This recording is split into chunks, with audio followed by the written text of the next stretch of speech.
You need to really think about everything you say, because if she doesn't like you, I can't marry someone she doesn't like. That's my daughter. Are you kidding with me, babe? They may not yet be in the States, but already Shekinah is laying down the law. If Sarper doesn't watch what he says, then they might not get married. But let's face it, that isn't exactly one of Sarper's strengths. So will he be able to change his ways? Of course I will do my best. But what do you want me to? I cannot do extra than my character, you know?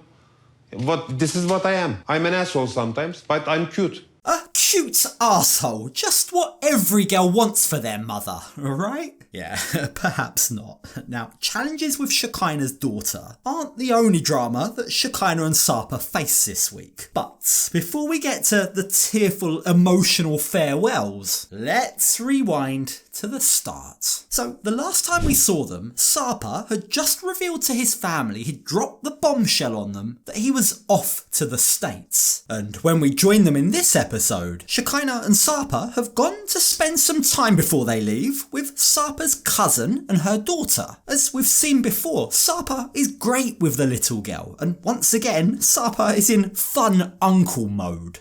I can't say no to her, you know? You and her made me circus monkey, you know that? Now, as Sarper is off living his best life, things between Shekinah and his cousin quickly turn serious. They begin talking about the upcoming move. Now, Sarper's cousin is worried about what will happen when they're in the States and they have a fight. How will you guys deal with that, she asks. Like, you, Shekinah, have moved out of Sarper's place in Turkey numerous times. What will happen if you were to have those kind of arguments in the States? That's the thing I'm worried about the most, is us having a bad fight, and I'm like, get out of my place. Yeah, and where he is going to go? He may come back. Shekinah is just as worried about that. She admits that when they argue, yeah, there's a chance that she might kick him out of her place. But, she says, I have a plan for that. I'm going to introduce Sarper to my friends, and then that way, if we argue, he'll have someone that he can call. Simple, right? Even though they're my friends, he can call on them too. Do you think that your friends will open their houses? I definitely have friends that would Oh my like God, have you a don't neutral know him position. at all. Really? Shekinah, you don't know my cousin at all, do you? Asks his cousin. This is a proud man that we're talking about. Do you really think he's going to go to your friend's place if you kick him out? Now, her saying this, like saying that she doesn't know the man that she's set to marry, comes as a low blow to Shekinah. She really doesn't seem happy at all about that comment. But whether it's a low blow or not, however she's interpreted that, if Sarper's going to be moving halfway across the world to be with her, to move into her home, well, at that point, she shouldn't be thinking of it as just her home anymore. It's now both of their homes. Like, she can't just kick him out all the time whenever she feels like it. She can't expect him to go and crash around someone else's. He has a right to return back to his safe space. And let's not forget, unlike Shekinah, who was free to travel back and forth from America to Turkey whenever she felt like it, Sarper won't be able to leave the States, at least not until he gets married and gets his paperwork. So, with all that in mind, Sarper's cousin questions whether or not Shekinah has really thought this through. Are you ready for what's about to come? She asks. Are you really ready to handle a side of him that opens up when he feels he's not in control? Now, there's no doubt about it, right? Sarper isn't going to have the level of control he's used to in Turkey when he moves to the States. He's not going to be able to work, at least not for a while. He's going to live in Shekinah's house. He's not going to know anyone. Those are all massive changes. That complete flip turn of his life, that loss of control, does have the potential to wreak havoc on any upcoming nuptials. In my experience with Sarper, he does not handle not being in control very well. And he will create chaos for us if he feels like things aren't going his way. Yeah, like it really might get a heck of a lot worse than Sarper counting the grains of rice on his plate or counting how many cars drive past his apartment. This has the potential to put a lot of stress on their relationship, and it will be up to Shekinah to not only help Sarper through that, but also have the compassion needed if he is going through a rough time. So with Sarper's cousin's warnings ringing in her ears, the pair head over to Sarper's parents' house. And it's here, whilst saying goodbye to his family, that Sarper reveals his fears too.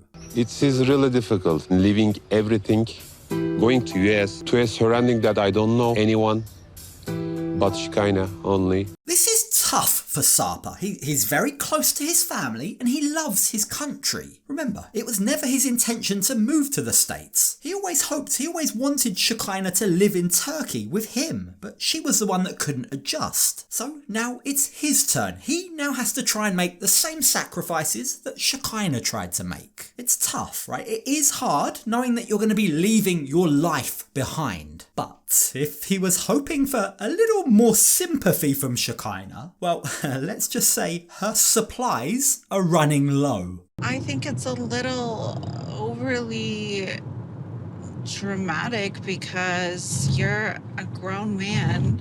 Is that the case? Is he really being dramatic? I don't know. I don't think he's being overly dramatic. Like, he's allowed to find it tough. He's allowed to love his family and not want to leave them, isn't he? Like, don't get me wrong. I understand that being attached to your family, being attached to your parents shouldn't stop you from living your life. But that isn't what's happened here. Sarper is going to the States. He has the right to feel how he feels. If he's sad, then he should be allowed to feel sad about it. Like, his parents are allowed to feel sad that their son is leaving. Like, if this is the level of sympathy that Shekinah is going to afford Sarper when he gets to the States, it doesn't exactly bode too well, does it? Now, Sarper tries his best to explain that in a way that, as a parent, Shekinah might understand. One day Sophie tells you that she goes to another country. I've raised her to be very independent. Okay, maybe that you can feel my mother's feelings.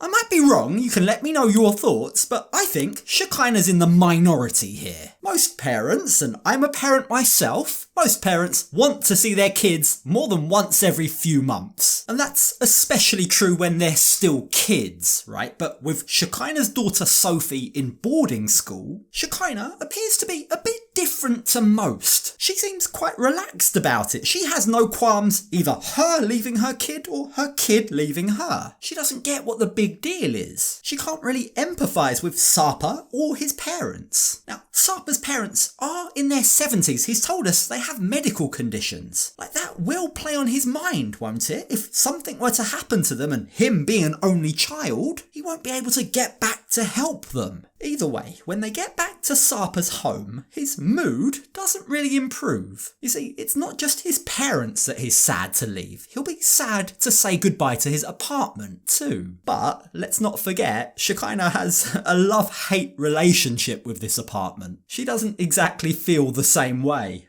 The only thing I would miss is you, and I'm taking you with me. So. The beginning of the end. The beginning of a new chapter, not the end.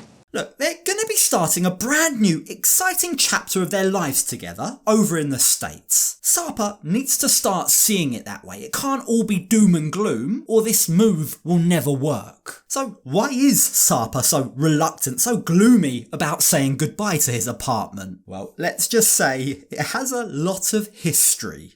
At least thousands of girls visited there. I have to make this place a museum, you know?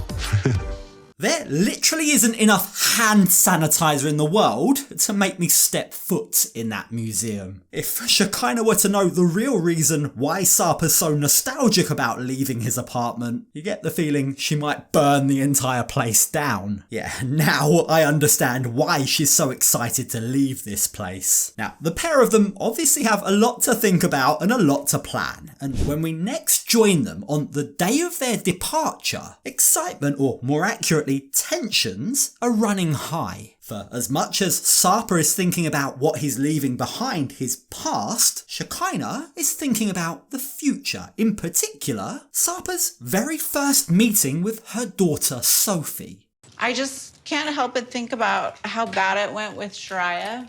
Yeah, And it just can't go like that with Sophie, you know? Now, as I'm sure you recall, Sarper's first meeting with Shekinah's sister, Shariah, went just about as bad as any first meeting ever could go. It went terribly. Shariah not only felt personally insulted, but she was very worried about her sister. She pleaded for her to leave Sarper, come back home with her. And as they've told us multiple times in the past, Shariah went back to the States and told all of the family, including Sophie, that Sarper was bad news. It all got very messy. Like, Shekinah has told us her family don't speak to her anymore. They've cut her off until, they say, she splits up with Sarper. But they do still speak to Sophie. They're in Sophie's ear, Shekinah tells us. They're swaying her opinions about Sarper. I really need you to prove to everyone, to prove to my daughter, that impression they have of you is wrong, Shekinah begs.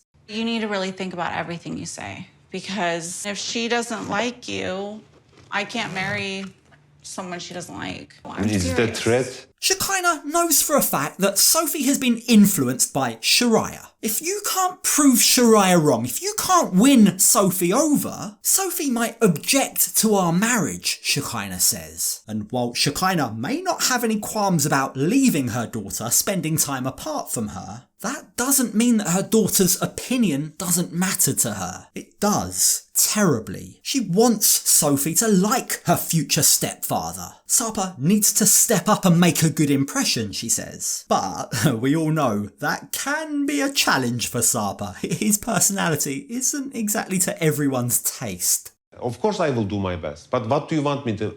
I cannot do extra than my character, you know? This is what I am. I'm an asshole sometimes, but I'm cute. At least the guy is self-aware. We've got to give him that, right? The best she's going to get, the most that she can ask for, is for him to try and go heavy on the cute part of his personality and try and go light on the arse side, especially in front of Sophie. But this challenge poses a problem for Sarper. It has him quite worried. Sophie is her daughter, but she's a teenager. I hope even she doesn't like me, she kind of sees that I'm trying to my best, because I am also making a sacrifice.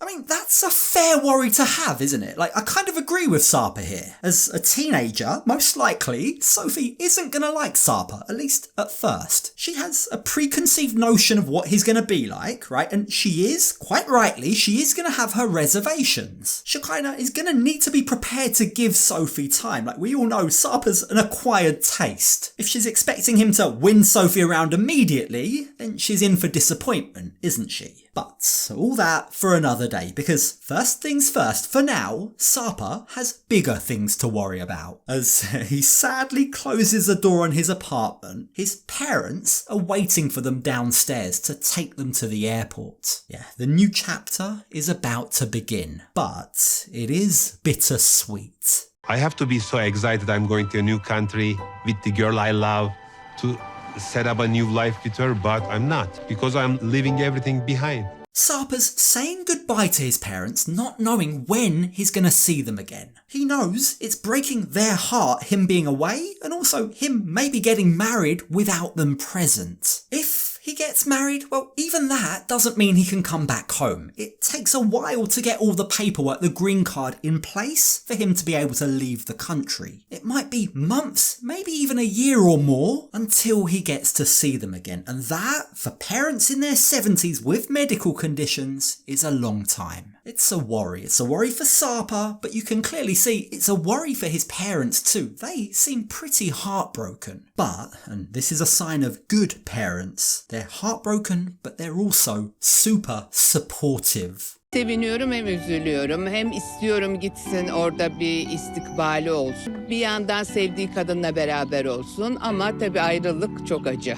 That is so sweet, but also so heartbreaking, isn't it? Despite their pain, despite how much this is hurting them, right, his parents are happy for him. They're happy that he's found the woman that he loves, the woman that has tamed him and that he wants to settle down with. Even if that means he has to move away from them to be with her. Like, it's this moment, it's this kind of support that Sarper isn't going to get in the States. Shekinah's family dynamic is very, very different to Sarper's. And with that, with those worries and thoughts in his mind, now it's time to say goodbye.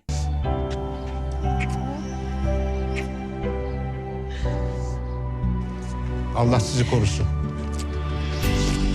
For all of Sarper's faults, and yeah, he has a lot, but I have to admit that really hit me in the feels. It tugged at my heartstrings. Like, it's impossible to watch that and not feel anything, isn't it? Like, we watch this show, we examine all of these relationships looking to see love. And if you're looking for love, you're not gonna find a more pure form of love than what we just saw. That was real. That was as real as it gets. I mean, look at them. His parents look lost. It's sad. But, says Sarper, it's a gamble I have to take. I hate the feeling of if something happens and if I don't know, that would probably kill me. So I hope that sacrifice worth something.